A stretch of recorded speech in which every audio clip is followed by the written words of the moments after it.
America की इतिहास की सबसे डरावनी हॉरर फिल्म आखिरकार रिलीज हो गई। चलिए अब इसकी कहानी देखते हैं। दक्षिणी ध्रुव की बर्फीली जगह पर एक रिसर्च टीम को बर्फ के नीचे एक अजीब और विशाल जीव मिला। वो दिखने में बेहद डरावना और रहस्यमय था। इस खोज ने सबको हैरान कर दिया। टीम ने पूरे बर्फ के टुकड़े को काटकर अपनी बेस लैब में पहुंचाया। उस जीव की असली पहचान जानने के लिए डॉक्टर ने उसका सैंपल लेने का फैसला किया, लेकिन तभी एक लड़की शाओ मेई ने इसका विरोध किया। उसका कहना था कि बिना सही सुरक्षा और डिसइंफेक्शन के ऐसा करना खतरनाक हो सकता है, लेकिन डॉक्टर ने उसकी बात नहीं मानी। उसने सीधा 2 मीटर लंबी ड्रिल उठाई और बर्फ में घुसाना शुरू कर दिया। जैसे जैसे ड्रिल अंदर जाती गई, अजीब रोने जैसी आवाजें आने लगी। कुछ ही देर में ड्रिल उस जीव के शरीर तक पहुंच गई। फिर उन्होंने सावधानी से उसका टिश्यू सैंपल निकाला। डीएनए टेस्ट के बाद डॉक्टर हैरान रह गया। उसे पता चला कि ये जीव पृथ्वी का नहीं है। ये सुनकर पूरी टीम खुशी से झूम उठी। उधर दूसरी तरफ एक आदमी बाथरूम से वापस लौट रहा था। तभी उसे किसी अजीब आवाज का एहसास हुआ। आवाज का पीछा करते हुए वो स्टोरेज रूम तक पहुंचा, जहां बर्फ का बड़ा टुकड़ा रखा था। उसने देखा कि बर्फ धीरे धीरे पिघल रही है। ऐसा लग रहा था कि वो किसी भी समय टूट सकती है। जैसे ही वो वहां से जाने लगा, अचानक जोरदार धमाका हुआ। वो डरावना जीव बर्फ तोड़कर बाहर निकल चुका था। आदमी डर के मारे तुरंत भागा और बाकी लोगों को सब बता दिया। जब सबने खाली बर्फ का टुकड़ा देखा तो सभी के अंदर डर फैल गया। इसके बाद पूरी टीम बाहर उस जीव को ढूंढने निकल पड़ी। कुछ देर बाद किसी को वो जीव घर के नीचे छिपा हुआ मिला, लेकिन वो अपने साथियों को बुला पाता उससे पहले ही उस राक्षस ने हमला कर दिया। उसने एक आदमी को अंधेरे में घसीट लिया। बाकी लोग उसकी चीख सुनकर वहां पहुंचे। तब तक वो जीव उस इंसान को खा रहा था। सबने घबराकर उस पर गोलियां चलानी शुरू कर दी, लेकिन गोलियों का उस पर कोई असर नहीं हुआ। आखिर मजबूर होकर उन्होंने पूरे घर में आग लगा दी। आग में जलने के बाद वो जीव गायब हो गया। लेकिन कहानी यही खत्म नहीं हुई। जब उस जीव के शरीर को लैब में लाकर जांच की गई तो शाओ में ये देखकर दंग रह गई कि वो जीव मरने के बाद भी जिंदा जैसा था। उसकी कोशिकाएं अभी भी बढ़ रही थी और वो इंसानों की कोशिकाओं की नकल भी कर रही थी। यानी कि वो राक्षस अपने शिकार का पूरा रूप और शरीर कॉपी कर सकता था। अगले दिन पायलट कुछ घायल लोगों को लेकर बेस छोड़ने वाला था। उसी समय शाओ में को बाथरूम में कुछ अजीब दिखाई दिया। जमीन पर कुछ नकली धातु के दांत पड़े थे। फिर उसने बाथरूम में खून का बड़ा धब्बा देखा। तभी उसे अचानक सब समझ आ गया। वो तुरंत भागकर हेलीकॉप्टर की तरफ गई ताकि उसे उड़ने से रोक सके, लेकिन तभी हेलीकॉप्टर में बैठा एक टीम मेंबर अचानक बदलने लगा। कुछ ही सेकंड में वो एक खतरनाक राक्षस बन गया। हेलीकॉप्टर का कंट्रोल बिगड़ गया और वो धीरे धीरे नीचे गिरने लगा। बेस में मौजूद सभी लोग डर से कांप उठे। जब सब लोग सदमे में खड़े थे तब शाओमी ने सबको उस राक्षस की असली ताकत बताई। उसने कहा कि ये जीव इंसानों की पूरी कॉपी बना सकता है। ये सुनते ही वहाँ हड़कंप मच गया। फिर शाओमी ने वो नकली दांत सबको दिखाए। उसने समझाया कि राक्षस इंसानों की नकल तो कर सकता है, लेकिन नकली चीजों की नहीं। इसीलिए असली इंसान के नकली दांत बाहर गिर गए थे। अब सबसे बड़ा डर ये था कि हो सकता है वो राक्षस उन्हीं लोगों के बीच छिपा हो, लेकिन हर कोई शाओमी की बात मानने को तैयार नहीं था। कुछ लोग तुरंत दूसरे बेस की तरफ निकलना चाहते थे। तभी एक महिला वैज्ञानिक ने शाओमी को बताया कि उसने पहले बाथरूम में एक बड़ी दाढ़ी वाले आदमी को देखा था। राक्षस को फैलने से रोकने के लिए दोनों गोदाम की तरफ गए ताकि गाड़ी की चाबी ले सके, लेकिन जैसे ही शाओमी चाबी ढूंढने लगी उसे एक अजीब आवाज सुनाई दी। वो आवाज बेहद डरावनी थी। शाओमी डरकर तुरंत भागने लगी, लेकिन वो राक्षस उसके पीछे पागलों की तरह दौड़ा। खतरे के उसी पल एक बेचारा चश्मा पहनने वाला आदमी वहाँ आ गया और उसने शाओमी को बचाने के लिए खुद को बीच में डाल दिया। शोर सुनकर बाकी टीम मेंबर भी वहाँ पहुँच गए, लेकिन सामने का दृश्य देखकर सबकी हालत खराब हो गई। तभी सही समय पर वो जिगे आग फेंकने वाला हथियार लेकर पहुंचा। उसने सीधे राक्षस पर आग बरसाई और कुछ ही देर में वो जलकर खत्म हो गया। इस घटना के बाद सबको आखिरकार शाओमी की बात पर यकीन हो गया। वो राक्षस सिर्फ इंसानों का शरीर ही नहीं बल्कि उनकी यादें भी कॉपी कर सकता था। ये सुनिश्चित करने के लिए कि वहाँ मौजूद लोगों में कोई राक्षस छिपा नहीं है, डॉक्टर ने सबका ब्लड टेस्ट करने का सुझाव दिया, क्योंकि उस टेस्ट से असली और नकली इंसान का पता चल सकता था। तभी दूर से 2 लोग बेस की तरफ आते दिखाई दिए। वो पिछले हादसे के बचे हुए लोग थे। पुराने काले आदमी को लगा कि इतनी ठंड और हादसे के बाद कोई इंसान जिंदा नहीं बच सकता। उसे शक हुआ कि वो दोनों भी राक्षस है और वो उन्हें तुरंत जला देना चाहता था, लेकिन शाओ मेई ने उसे रोक दिया। उसने कहा कि जल्दबाजी करना गलत होगा। शाओ मेई ने सुझाव दिया कि पहले उन दोनों को बंद कर देते हैं, ब्लड टेस्ट के बाद सच सामने आ जाएगा। लेकिन जब सब लोग लैब पहुंचे तो वहाँ अचानक भयानक आग लगी हुई थी। स्पष्ट था कि ये सब राक्षस ने ही किया था। अब ब्लड टेस्ट करना नामुमकिन था और कोई भी नहीं जान सकता था कि असली राक्षस कौन है। कुछ ही पलों में सभी लोग एक दूसरे पर शक करने लगे। तभी अचानक शाओ मेई के दिमाग में एक नया तरीका आया। उसने कहा कि राक्षस निर्जीव चीजों की नकल नहीं कर सकता, यानी नकली दांतों में लगा धातु वाला हिस्सा सच्चाई पकड़ने की सबसे बड़ी चाबी बन सकता है। कई जांच और टेस्ट के बाद उन 4 लोगों पर शक किया गया। इसके बाद शाओ मेई ने बड़ी दाढ़ी वाले आदमी को कहा कि जाकर उन 2 लोगों को चेक करे जिन्हें अलग कमरे में बंद किया गया था, लेकिन जब वो वहाँ पहुँचे तो दोनों लोग पहले ही गायब हो चुके थे। ये देखकर बड़ी दाढ़ी वाला आदमी तुरंत वापस भागा और सारी बात शाओ मेई को बताई। सब लोग पहले से ही डरे हुए थे और अब किसी को समझ नहीं आ रहा था कि क्या किया जाए। तभी बाहर कांच टूटने की आवाज आई। आवाज सुनते ही सभी लोग हथियार लेकर बाहर दौड़े, लेकिन बाहर जाकर उन्होंने वही 2 गायब लोग देख लिए। दोनों के हाथों में आग लगाने वाले हथियार थे। पूरा माहौल अचानक बेहद तनावपूर्ण हो गया। पीले बालों वाले आदमी के उकसाने पर टीम का एक सदस्य हमला करने ही वाला था। तभी पुराने काले आदमी ने उसे बंदूक के पिछले हिस्से से मार दिया। उसी समय गोली लगने से पास रखा गैस सिलेंडर फट गया। धमाके के बाद कुछ देर के लिए सब शांत हो गया। फिर कुछ लोग उस कमरे में पहुंचे जहां घायल लोगों को रखा गया था, लेकिन तभी एक बार फिर भयानक घटना शुरू हो गई।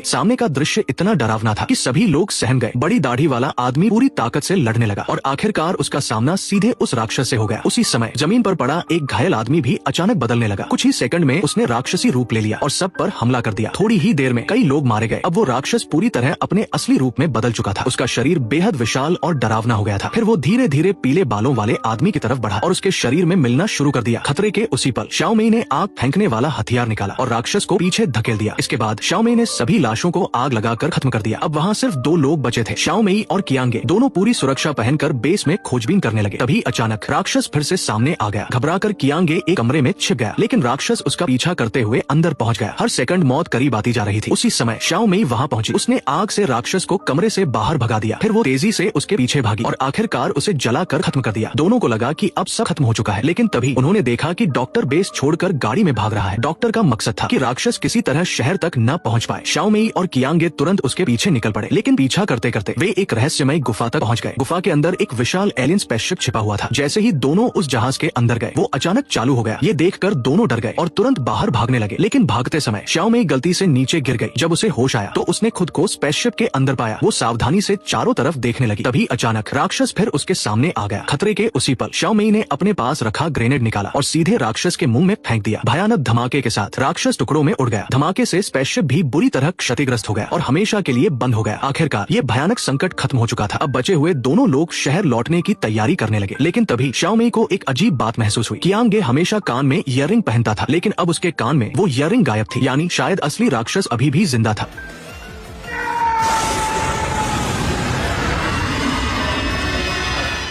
कुछ महीनों बाद पुलिस उस बेस की जांच करने वहां पहुंची, लेकिन उन्हें बिल्कुल उम्मीद नहीं थी कि अचानक बेस के अंदर से एक कुत्ता बाहर निकल आएगा। पुलिस ने उसे देखते ही गोली चला दी, लेकिन गोली उसे नहीं लगी और यहीं पर